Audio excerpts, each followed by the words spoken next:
Şada Müslüman doğumlu diptir ki bazı inatala oluyor. Oğlan uşakları iyiden ölüye diptir.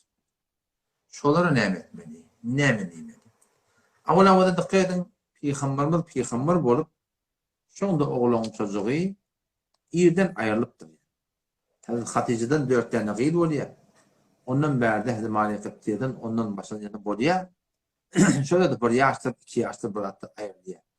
Yani bir Huda Teala'nın söymediği değil. Allah Teala'nın azabı değerli düşünmeli. Huda Teala'nın ten gözünden düştüğün değil. Allah Teala mahbubi Muhammed Mustafa sallallahu aleyhi ve sellem'den emettir diye. Oğlan çocuklarını yerden canı alttır. Dünyadan gitiptir. Buna bir vurdu. İkinciden bu Huda Teala'nın fiine olup başladır. Hadise göre İzâ mâte veldul abd. Vakti ki bir benine şağızın ayrılıyor diye. Huda Teala'nın emri oluptur. Allah Teala alması var. Birini alan. Oğlum Allah Tebarek ve Teala ferişleri aytya diye. Kabadtum veldu abdi ben bennemin velede abdi bendemin olacağını aldınız mı? Canını aldınız mı? Hava allık ya Allah.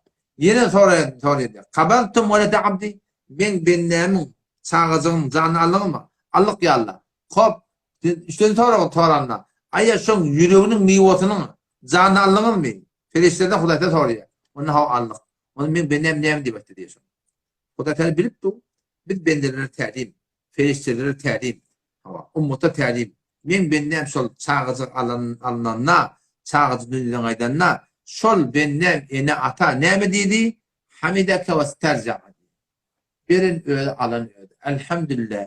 İnna lillahi bir Huda için ve inna ileyhi raciun. Birin bir şey Allah'a öğretparcak diye şükretti. Şu forma sabretti. Şu kelimeler etti. Hamideke ve sterca. Şükretti ve inna lillahi ve inna ileyhi raciun. Yank manada şun aydanna. Allah Teala ne diyecek? Ubnu li abdi beyten fil cennet.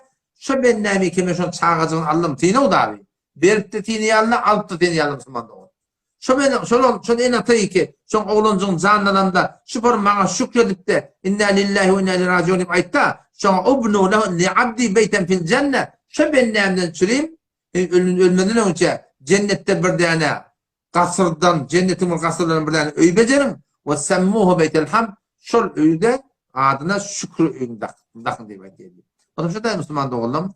Bu da Teala'nın bir fiinavu da, dünyada da uğranım. Ha, dünyada da uğranım. Birini orten gıyır veriyor, oğul verenek.